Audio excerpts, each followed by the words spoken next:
ॐ अज्ञानतिमिरान्धस्य ज्ञानाञ्जनशलाकया चक्षुरुन्मिलितं येन तस्मै श्रीगुरुवे नमः। वन्देऽहं श्रीगुरो श्रीयुत्पदकमलं श्रीगुरून् वैष्णवांश्च श्रीरूपं सागरजातं सहगण रघुनाथान्वितं तं सजीवम् साद्वैतं सावधूतं परिजन सहितं कृष्ण चैतन्य देवं श्री राधा कृष्ण पादान् सहगण ललिता श्री विशाखान्वितांश्च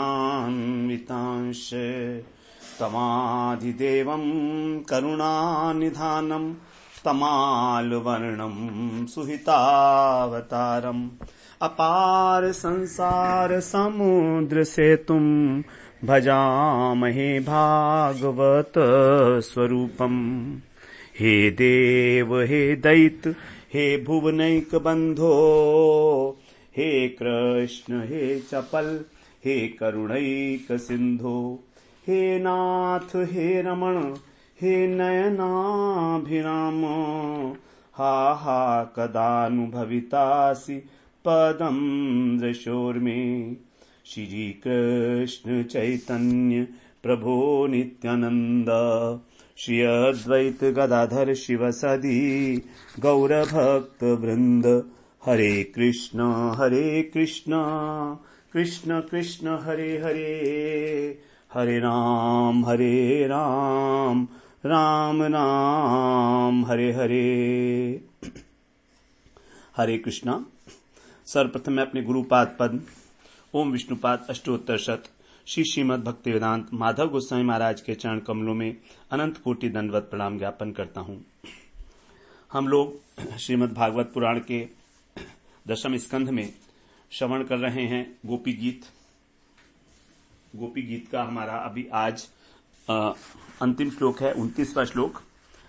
18वें श्लोक में गोपियों ने भगवान से प्रार्थना किया कि आप हमारे हृदय रोग को, जो हमारे हृदय में रोग उत्पन्न हुआ है, अर्थात आपके प्रति जो प्रेम है उसके अंदर जो हमारी स्पृहा बढ़ गई है आपसे मिलन की, उसको शांत करने के लिए किसी प्रकार की हमें औषधि प्रदान करो, क्योंकि आप स्वजन हो, हमारे अपने हो, तो हमारे अपने हो। और आपका जो अवतार हुआ है वो भी सभी ब्रजवासियों के लिए, वनवासियों के लिए, उनको जो है कष्ट से निवारण करने के लिए, वृजनहंत्रियलम।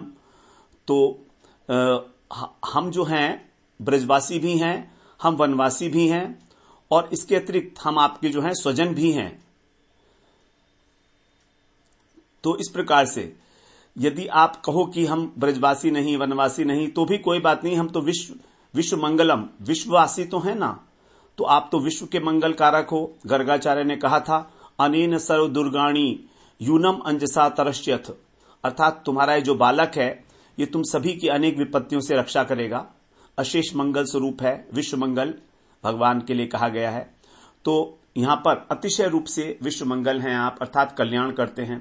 तो यहां पर अतिशय रूप से कल्याण करने का अर्थ है, क्योंकि यहां पर जो अलम शब्द आया है ना 18वें श्लोक में, वो वृजनहंत्री और विश्व मंगल इन दोनों के बीच में आया है।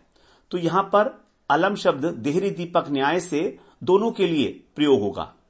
अलम शब्द दोनों के साथ लगाया जाएगा, क्योंकि देहरी दीपक न्याय कहता है कि जब देहरी के ऊपर दीपक रखा जाता है, दीपक, तो फिर वो उस घर के अंदर और बाहर दोनों स्थानों को प्रकाशित करता है।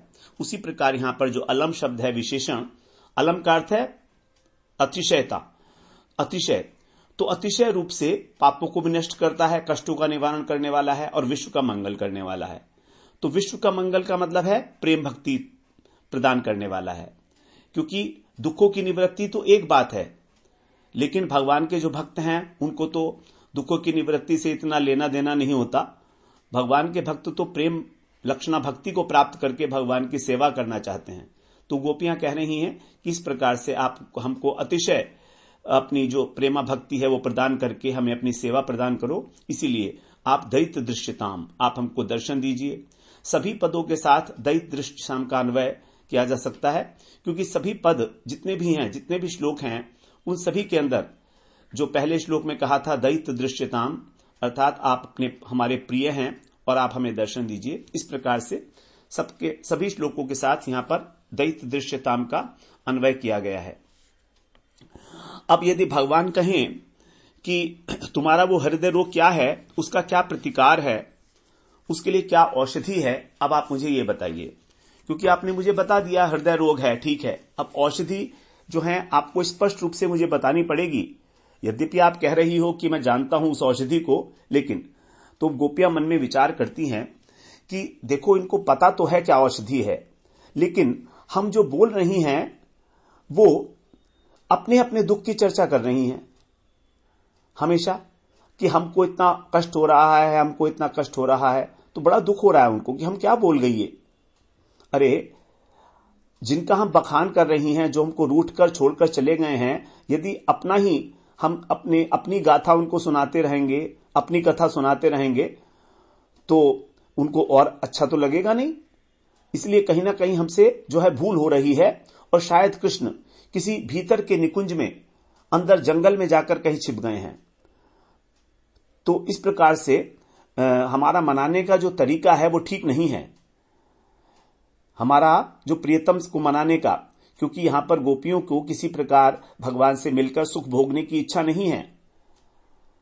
प्रेम, शुद्ध प्रेम के अंदर कभी भी शुद्ध सुख को भोगने की इच्छा नहीं होती है, बल्कि प्रियतम को सुखी करने की इच्छा होती है। तो जो सांसारिक मोह है वो तो भोग की मांग करता है, और जो शुद्ध प्रेम है वो भोग प्रदान करता है, अर्थात स्वयं को ही भगवान की भोग्य वस्तु बना देता है, सुख देने की इच्छा है। तो गोपियां विचार कर रही हैं कि हम जैसे जैसे इनकी खोज कर रही हैं और अपनी व्यथा, अपनी कथा इनको सुना रही हैं, और ये हो सकता है अंदर जंगल में छिपे जा रहे हों, तो इनको कितना कष्ट हो रहा होगा, इतना कितना कष्ट हो रहा होगा। तो इसीलिए अब यहां पर इस श्लोक में, जो अंतिम श्लोक है 19वां श्लोक, गोपियों की भाषा बदल जाती है एकदम। पहले तो कह रही थी आपके वियोग में हमें बड़ा दुख मिल रहा है, लेकिन अब भाषा बदल गई। अब जो है अपने कष्ट को भूल गई वो, और अब प्रियतम का दुख ही इनका अपना दुख हो जाता है। तो यहां पर गोपियों का जो कहने का तरीका था वो बिल्कुल बदल गया है यहां पर। क्योंकि भगवान ये भी पूछेंगे ना कि तुम तो अपनी ही अपनी बात करे जा रही हो, तो मैं क्या करूं उसके लिए। तो अत्यंत विलाप करते हुए, रोदन करते हुए 19वां श्लोक कहा जा रहा है, कह रही हैं, यत्ते सुजात चरणाम्बुरुहं स्तनेषु भीताशनै प्रियदधिमहि कर्कशेषु तेनाटविमटसि तद् व्यथतेन किं स्वेत् कूर्पादिभिर्भ्रमतिधिर्भवदायुषां नः कूर्पादिभिर्भ्रमतिधिर्भवदायुषां नः। हे प्रिय, यत्ते सुजात चरणाम्बु भीताशनै प्रिय दधिमहि कर्कशेषु, भगवान के लिए संबोधन है। हे प्रिय, हे श्याम सुंदर। पहले इससे आया था अंग, अभी कह रही हैं हे प्रिय। एक ही अर्थ है दोनों का, हे प्रियतम। ते माने तुम्हारे जो सुजात चरणाम्बुरुहम, अत्यंत सुंदर और सुकोमल चरण हैं, चरण कमल, चरण पद्म जो हैं, अंबुरुह, अंबु का मतलब है जल, तो जल से जो उत्पन्न होता है उसको बोलते हैं कमल। जल से, क्योंकि जल में वैसे तो बहुत सारी चीजें होती हैं, लेकिन जो जल से उत्पन्न होने वाला, जैसे जलज, नीरज, तो इनका जो रूढ़ी अर्थ है, अर्थात जल में उत्पन्न होने वाली जितनी भी वस्तुएं हैं उन सब में प्रधानता होने के कारण जलज का अर्थ, नीरज का अर्थ कमल ही लिया जाता है। तो कह रही हैं कि आपके जो अत्यंत सुंदर सुकोमल कमल के समान चरण कमल हैं, वे कर्कशेषु, हम अपने जो अत्यंत कठोर हैं स्तनेषु, वक्षस्थल पर, भीता, अत्यंत भयभीत होकर, कहीं उनको किसी प्रकार का कोई कष्ट न हो, शनै माने धीरे धीरे, दधिमहि धारण करती हैं। तेन, तेन माने उन्हीं चरण कमलों के द्वारा, अटवीम अटसी, जब आप वन मन में भ्रमण करते हो, अटसी माने भ्रमण करना, अटवी माने वन में, तत्, तब उन चरण कमलों में कूर्पादि भी, अतिशय तीखे जो कंकड़ पत्थर हैं उनके चुभने से, किमस्वित, क्या न व्यथते, पीड़ा नहीं होती होगी।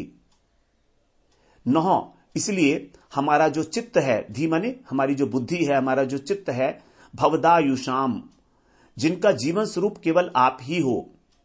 भवत माने आप, आयुषाम माने जीवन, आयु, ऐसा विचार करके भ्रमति, अत्यंत व्याकुल हो रहा है, हमारा चित्त व्यथित हो रहा है ये सब स्मरण करके। तो अब यहां पर जो है गोपियों ने अपना जो कहने का उनका तरीका था वो सब बदल गया। गोपियों की दृष्टि अब भगवान के चरणों में स्थित हो गई है।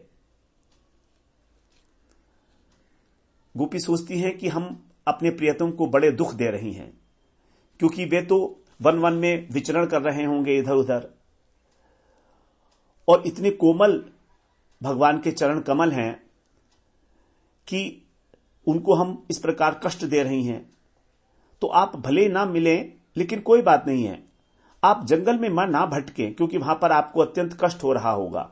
इन चरण कमलों को हम अपने हृदय में जो है स्थान देती हैं, धारण करती हैं, तो हमें बड़ी घबराहट होती है ये सोचकर कि आपके कोमल चरण और हमारा हृदय अत्यंत कठोर, तो हृदय कठोर उसके ऊपर ही हम नहीं रख पाती हैं, आपके चरण कमलों को धीरे धीरे रखती हैं जिससे आपको उनको सुख मिले। भय लगता है क्योंकि हमारा हृदय बड़ा कठोर है। तो यहां पर गोपियों की आसक्ति जो है केवल कृष्ण के चरणों में है। भगवान की जो पूजा की जाती है वो भी चरणों की जाती है। भगवान के हाथों की पूजा तो होती नहीं है, भगवान के सर्वांग की भी कोई पूजा नहीं कर सकते, लेकिन भगवान का स्वरूप तो अत्यंत विशाल है, आनंदमय है, सर्वशक्तिमान है, इसलिए भगवान की जो है चरण कमलों का ही विधान है पूजा करने का, उनका निरंतर पूजा किया जा सकता है। तो जब भगवान के चरण कमलों का पूजा की जाती है, उनका ध्यान किया जाता है, तब हमको भगवान की सर्वांग सेवा का फल मिलता है। जैसे एक बालक है, जब अपने पिता की उंगली पकड़कर साथ साथ चलता है तो घर पहुंचने पर क्या बोलता है? बोलता है मैं पिताजी को पकड़कर साथ साथ आ गया, ले आया हूं, पिताजी को पकड़कर साथ साथ ले आया हूं। तो यहां पर पिता का जो पूर्ण शरीर है उसको बालक नहीं पकड़ सकता, केवल एक उंगली पकड़ता है और वो समझता है कि मैंने पिता को पकड़ रखा है। उसी प्रकार से जो भक्त हैं वो भगवान के चरण कमलों को ही पकड़े रहते हैं, भगवान के चरण कमलों को ही, तो उनके चरण कमलों को स्पर्श करते हैं। इसलिए भगवान के जो चरण कमल हैं गोपियों को अत्यंत प्रिय हैं, क्योंकि यदि भगवान के चरण कमल पकड़ लिए, उनमें हम शरणागत हो गए, तब फिर सब प्रकार से भगवान हमारी रक्षा करते हैं। तो हाथों के द्वारा क्रिया होती है तो ठीक है, लेकिन पूजा हाथों की नहीं होती है, पूजा चरणों की जाती है। और हमारी जो प्रगति है भजन मार्ग में वो भी सब चरणों से ही सिद्ध होगी, क्योंकि चरण गति का प्रतीक है। इसलिए भगवान को वेदों में कहा गया चरय वेति, अर्थात जो जो जो विचरण करते हैं, तो भगवान के चरणों का आश्रय जो लेता है उसी की भक्ति बढ़ती है और वही भगवान के चरणों को प्राप्त करता है। इस प्रकार से यहां पर भगवान के चरणों की ही विशेषता को यहां पर अब देखिए, इस श्लोक में गोपियों ने किसी भी प्रकार की अपनी व्यथा का वर्णन नहीं किया, ना ही किसी प्रकार का कोई व्यंग है, बिल्कुल साक्षात। तो भगवान के चरण कमल जैसे कोमल हैं, कमल की भांति, अभी अभी जैसे खिला हुआ कमल हो। सुजात कमल कहा, सुजात का मतलब नवीन, उच्च कोटि का।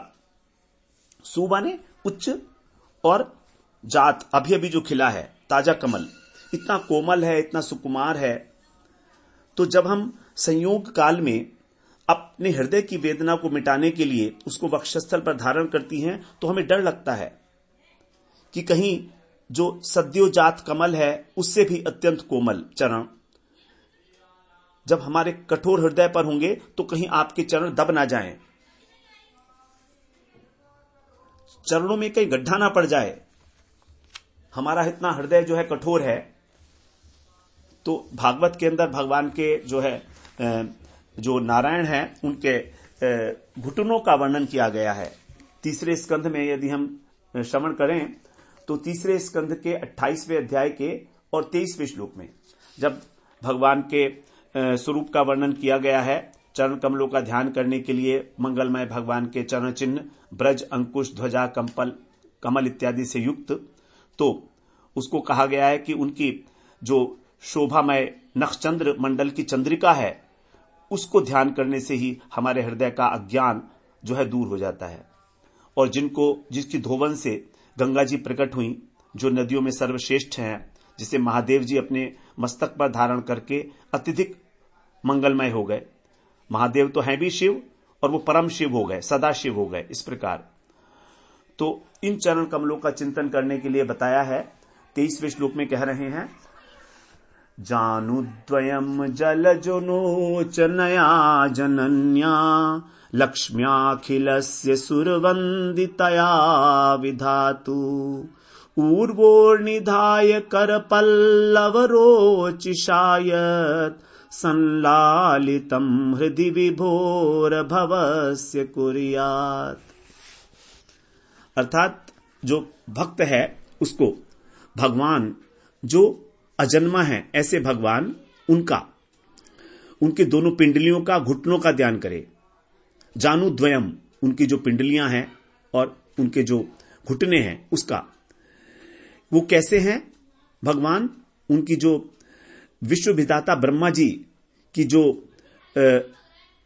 माता स्वरूप हैं लक्ष्मी जी, सुरवंदितया विधातु, विधाता की अर्थात ब्रह्मा जी की लक्ष्मियां, जो लक्ष्मी जी हैं, उनको क्या करती है? वो ऊर्वो निधाय, अपनी जांघों के ऊपर रखकर भगवान के चरण कमलों को, भगवान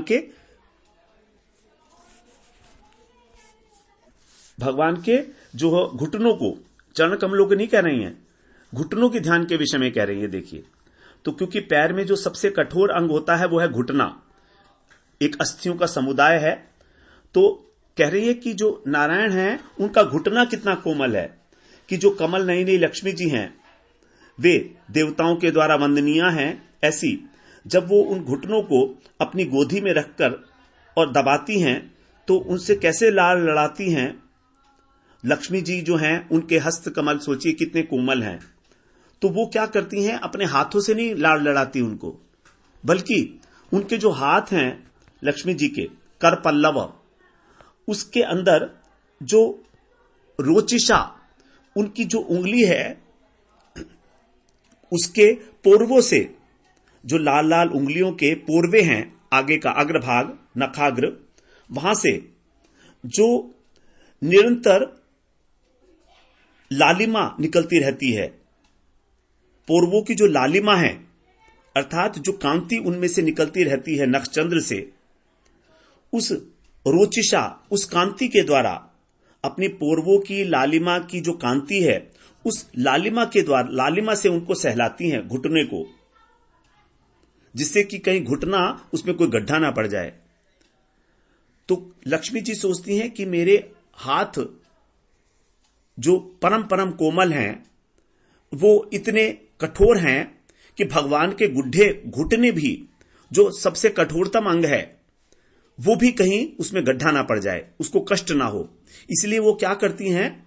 उनका जो लालन करती हैं, लाल लड़ाती हैं उनको, घुटनों को, वो केवल अपने नखों के अग्रभाग की जो कांति है उस कांति से उनका लाल लड़ाती हैं, छूती नहीं है उनको। अब जब भगवान के घुटने इतने कोमल हैं तो चरण कितने कोमल होंगे, ये तो हम सोच सकते हैं। इस प्रकार से तो गोपियां कह रही हैं कि उन चरण कमलों को हम अत्यंत धीरे धीरे शनई अपने वक्षस्थल पर धारण करती हैं कि कहीं उनको कष्ट ना हो, और उन्हीं कोमल चरणों से आप रात्रि के समय वन में छिपे हुए भटक रहे हो। इस प्रकार से आप अब जो है हम पर कृपा करो, दैत दृश्यताम, किसी प्रकार हमको आप दर्शन दे दो। तो भगवान जो है, भगवान की बात का उत्तर देते हुए गोपियां ये बात कह रही हैं कि आपने ये तो बताया कि मैं निषूदन हूं, आपकी जो कष्ट का निवारण करने वाला हूं अतिशय रूप से, लेकिन स्पष्ट रूप से नहीं बताया कि कैसे करूं। तो मेरे को समझ में नहीं आया। इसके उत्तर में ही रोते रोते वो इस प्रकार निवेदन कर रही हैं। तो सनातन गोस्वामी पाद जहां पर बताते हैं कि अब ब्रजबालाओं ने अपने जो अभीष्ट विषय था उसकी बात तो कृष्ण को बता दी कि हमको कितनी कष्ट हो रहा है, हम सब कुछ छोड़ के आई हैं आदि आदि।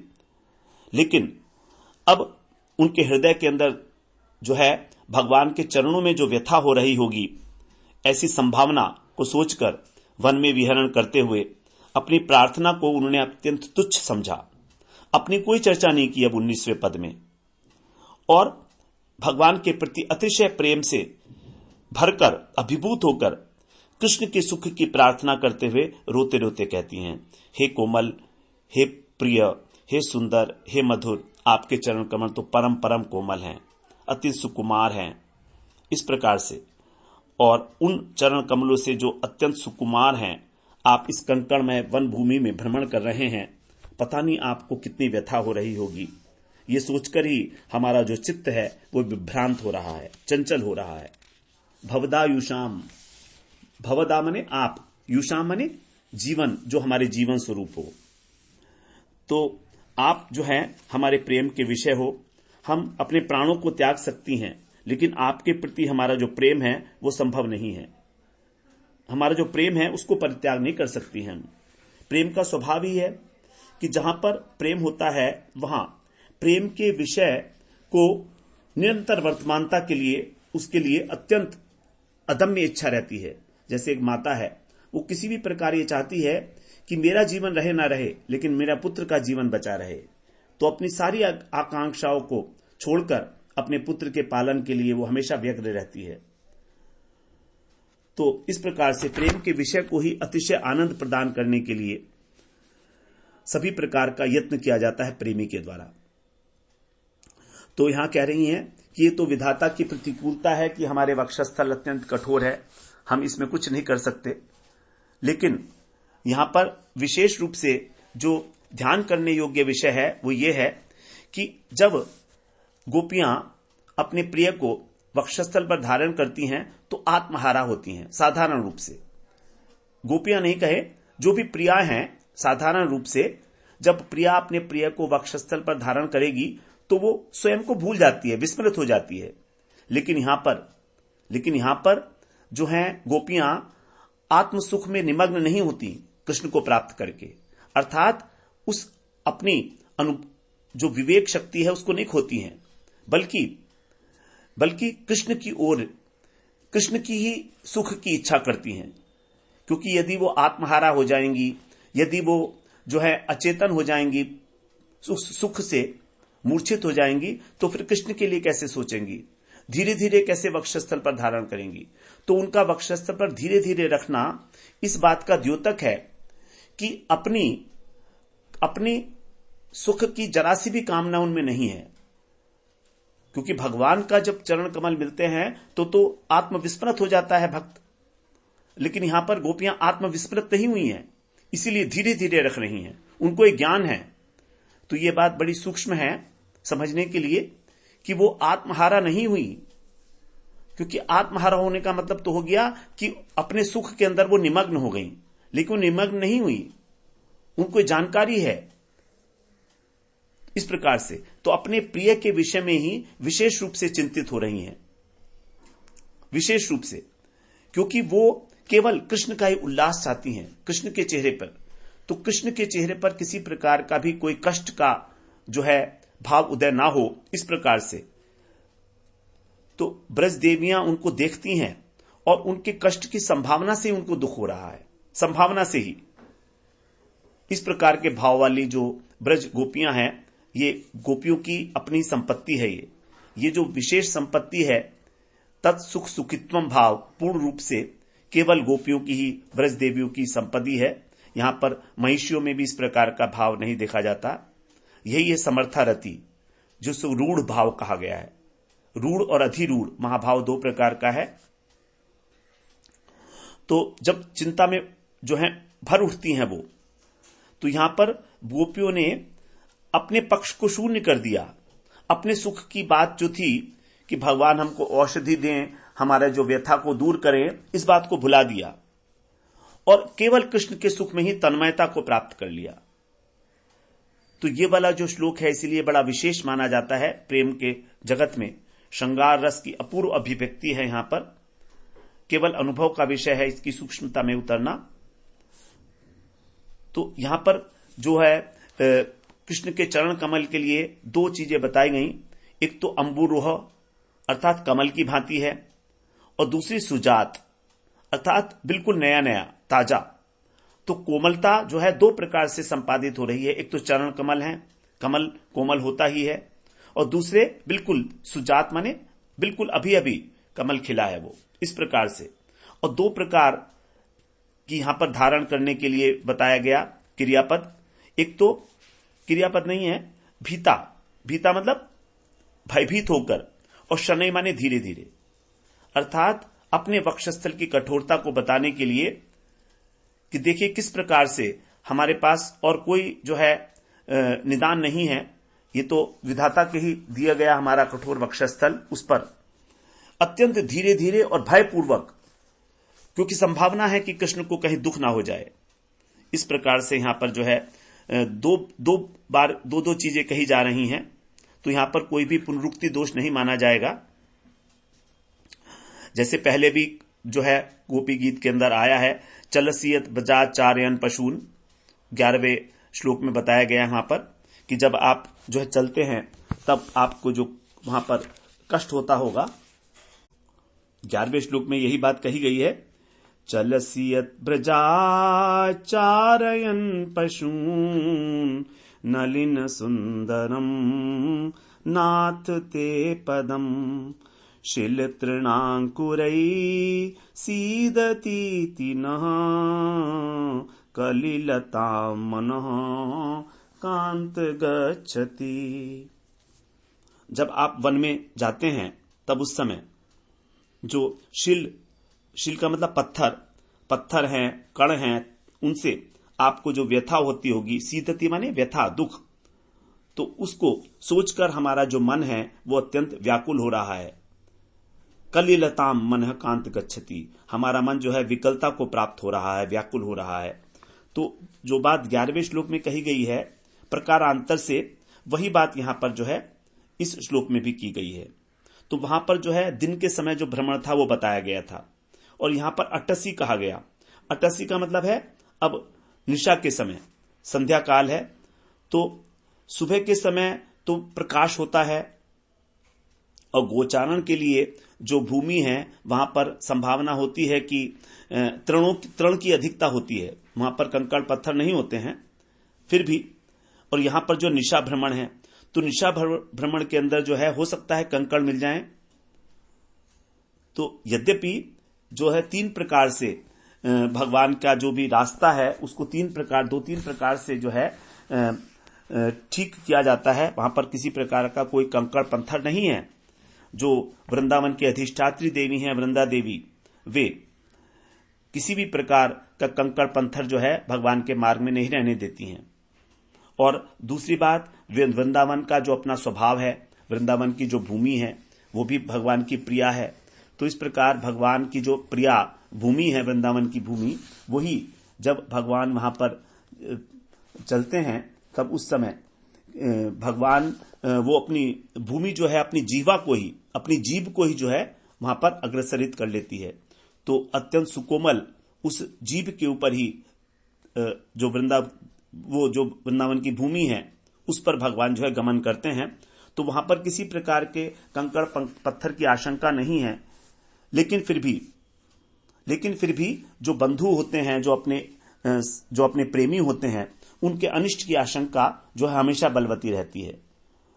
तो इस प्रकार से उनके अंदर भी जो है इस प्रकार की आशा बलवती है कि इसीलिए इतनी बलवती इच्छा होने के कारण ही यहां पर जो है किम स्वित कहा गया। किम स्वित का मतलब क्या ऐसा नहीं होता होगा, न व्यथते, क्या पीड़ा नहीं होती होगी, अर्थात पीड़ा होती ही होगी। बिंदु मात्र भी कृष्ण का किसी प्रकार से अनिष्ट हो तो गोपियां जो है उनका चित्त जो है व्याकुल हो जाता है, और केवल मन में इस भावना के उदय होने मात्र से ही उनका प्राण धारण करना असंभव हो जाता है। इसीलिए यहां पर कह रही हैं कि आप हमारे लिए भवदायुषाम, जीवन स्वरूप हो, आप हमारे जीवन ही हो, ये विचार करके भ्रमति, हमारा जो चित्त है अत्यंत व्याकुल हो रहा है, भ्रमण कर रहा है, बुद्धि साथ नहीं दे रही है, बुद्धि नहीं सोच पा रही है कि ये सब कैसे करते हो आप। हमसे आपको आपके चरण कमल की जो व्यथा है वो उसकी संभावना भी हमारे हृदय को व्याकुल कर देती है। तो इस प्रकार से जैसे आप हमारे प्रति निष्ठुरता को धारण किए हो उसी प्रकार से यदि तुम अपने ही अंगों के प्रति निर्दय जो है निष्ठुरता को धारण किए रहे हो, तो उससे तो हमको और भी अधिक दुख हो रहा है, और तुम इस व्यथा को भी सुख मान रहे हो, क्योंकि तुम्हारी इस व्यथा को देखकर हमें दुख हो रहा है। इसलिए संसर्गजा दोष गुण दोष गुणा भवंती। तो इसके अनुसार जो आपका हृदय है वो पुष्प से भी कोमल है, लेकिन अब क्योंकि आपने अपने चरण कमलों से हमारा वक्षस्थल को स्पर्श किया, तो आप में भी संसर्ग दोष आ गया, और इसीलिए हो सकता है आपका हृदय जो है कठोर हो गया है। तो उसी के कारण जो है आपके चरण कमल जो है वो, तो आपका हृदय जो है कठोर हो गया है। इसीलिए कह रही हैं कि आपको उन कंकड़ों के द्वारा व्यथित नहीं हो रहा क्या, अथवा आपके चरण स्पर्श के महात्म से ही जो है कंकड़ इत्यादि सबके सब कोमल हो जाते हैं। पृथ्वी अतिशय करुणावश आपके चरण कमलों के माधुर्य का आस्वादन करने के लोभ से जहां पर आप अपने चरण स्थापित करते हो, उस स्थान पर अपनी जीवा को अग्रसरित करती है, रख देती है। तो ये प्रकार के नाना प्रकार के जो कारण हैं, उनके कारण हम अनुसंधान नहीं कर पा रहे हैं कि किस प्रकार आप जो है इस कष्ट को जो है सहन करते हो। तो कई सारे कारण यहां पर 7 कारण बताए हैं कि किस प्रकार से आप जो है निष्ठुर हो चुके हो। पहली बात तो यह हो गई कि जैसे तुम हमारे प्रति निष्ठुर हो, अपने अंगों के प्रति भी उसी प्रकार निष्ठुर हो गए हो, नंबर 1। दूसरी बात कि गोपियां मेरे दुख को देखकर दुखी होती हैं, ऐसा मानकर इनको दुखी करने के लिए मैं कुछ भी कष्ट स्वीकार कर लूंगा, इसलिए इस अभिप्राय से आप कष्ट सहन कर रहे हो, यह भी एक कारण हो सकता है। अथवा हमारे दुख देने में, हमारे दुख को देखने में तुम्हें बड़ा सुख मिलता है, इसलिए तुम अपने चरणों में जो कष्ट हो रहा है उसको सुख समझकर सहन कर रहे हो।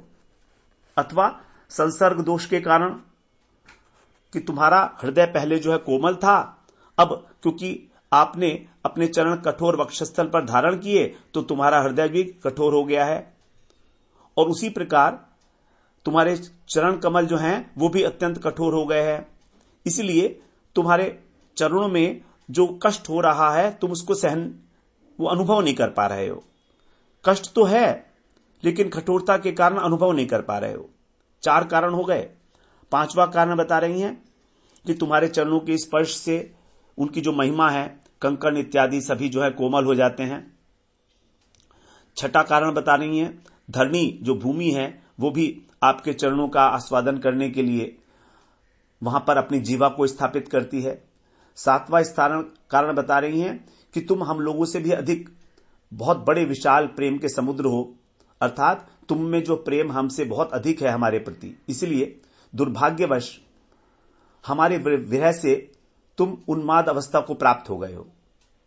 हमारी जो स्थिति है वो तुम्हारी उससे भी और अधिक उन्मादित अवस्थिति है, इसीलिए तुम वन में भटकने पर भी उन चरणों की पीड़ा को अनुभव नहीं कर पा रहे हो। तो 7 प्रकार के कारण यहां पर गोपियों ने गिना दिए, और इसीलिए कह रही हैं कि हम निश्चित नहीं कर पा रही हैं कि क्या है असली कारण, क्या है कि जो आप अभी तक हमारे सामने प्रकट नहीं हो रहे हो। अनेक अनेक प्रकार से गोपियों की आशंका है, तो कह रही हैं अभी भी जो है यदि कृष्ण कहें कि तुम वो छोटा सा दुख है तुम्हारा और इसको बहुत बड़ा करके तुम मेरे आगे प्रकाशित कर रही हो, लेकिन मैं तो इस दुख को दुख नहीं समझता, क्योंकि अभी भी तुम्हारे हृदय, तुम्हारे शरीर में प्राण है, इसीलिए कह रहे हैं भवदायुषाम नः, अर्थात हमारी आयु जो है तुम में समर्पित हो चुकी है, अर्थात तुम ही हमारी आयु हो, तुम ही हमारे जीवन हो। यदि तुम कुशल मंगल हो तो हजारों कष्ट आने पर भी हमारी आयु का नाश नहीं होगा, हमारी मृत्यु नहीं हो सकती, क्योंकि विधाता ने बड़े विचार पूर्वक हमारे को दुख देने के लिए और हमारे जीवन को आपके अंदर स्थापित कर दिया। अगर हमारे अंदर स्थापित होता तो हम तो मर जाते। इसलिए विधाता ने भी बड़े विचार करके हमारे को हमारा जीवन दिया ही नहीं, आयुषाम हमारे प्राण, हमारी आयु आपके अंदर रख दिए है। इसलिए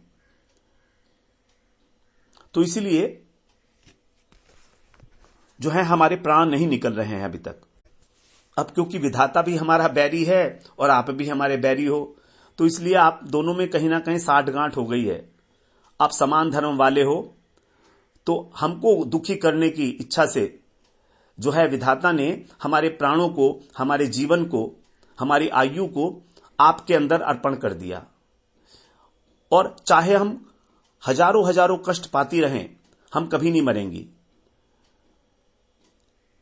इस प्रकार से हम जीवित रहकर और अपार दुख का भोग कर सकती हैं आपकी इच्छा के अनुसार। तो विधाता की ही ऐसी अभिलाषा थी कि हम इतने कष्ट होने पर भी मर नहीं पा रही हैं। इस प्रकार से हमारा कुछ निश्चित नहीं हो पा रहा है कि हमारे प्राण अभी तक क्यों नहीं निकले हैं। किंतु अब जो है, आप क्योंकि हमारे सामने ही खड़े हो,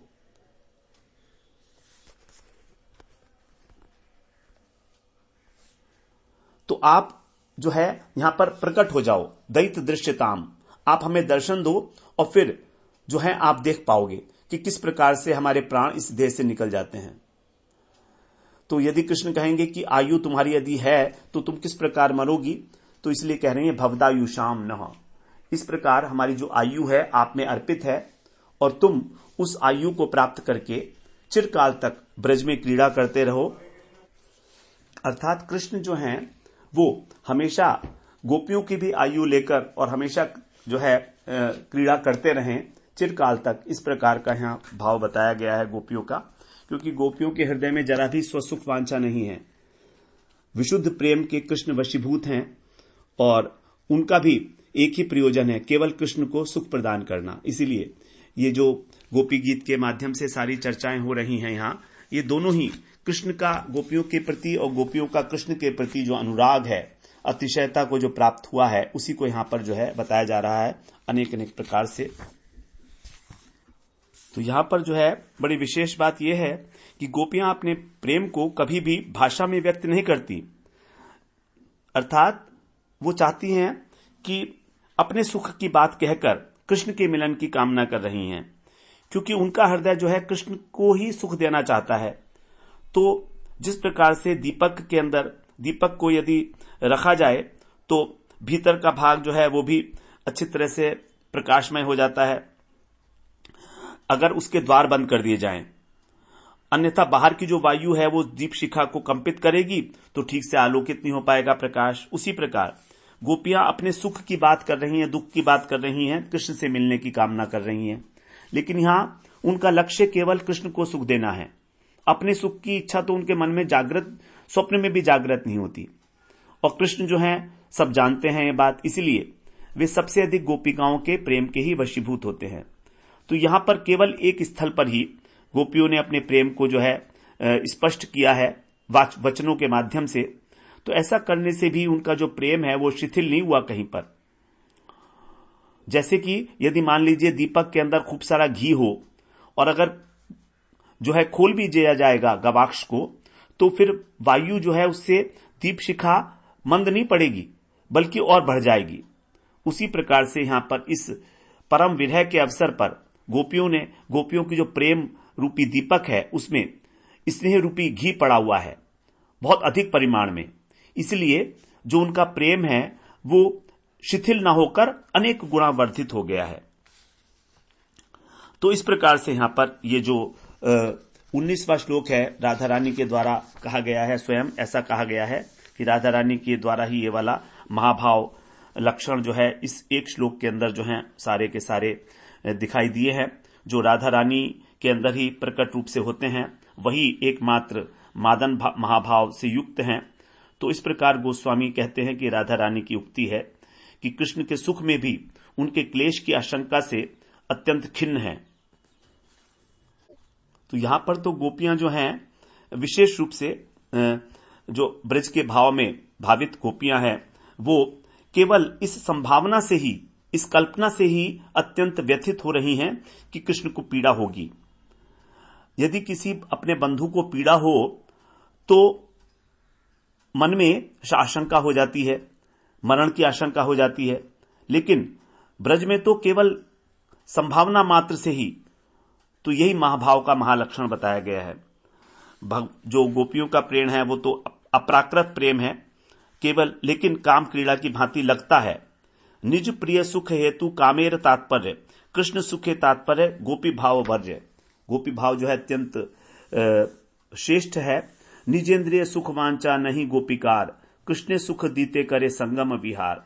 इस प्रकार से अपनी सुख की जरा भी लेश मात्र इच्छा न करते हुए और कृष्ण को ही सुख देने के लिए वो कृष्ण से मिलन के लिए प्रार्थना कर रही हैं। इस प्रकार हमने आज जो है ये 19वां श्लोक, जो अंतिम श्लोक है गोपी गीत का, उसको श्रवण किया। वांछा कल्पतरुभ्यश्च कृपा सिंधुभ्येव च पतितानां पावनेभ्यो वैष्णवेभ्यो नमो नमः।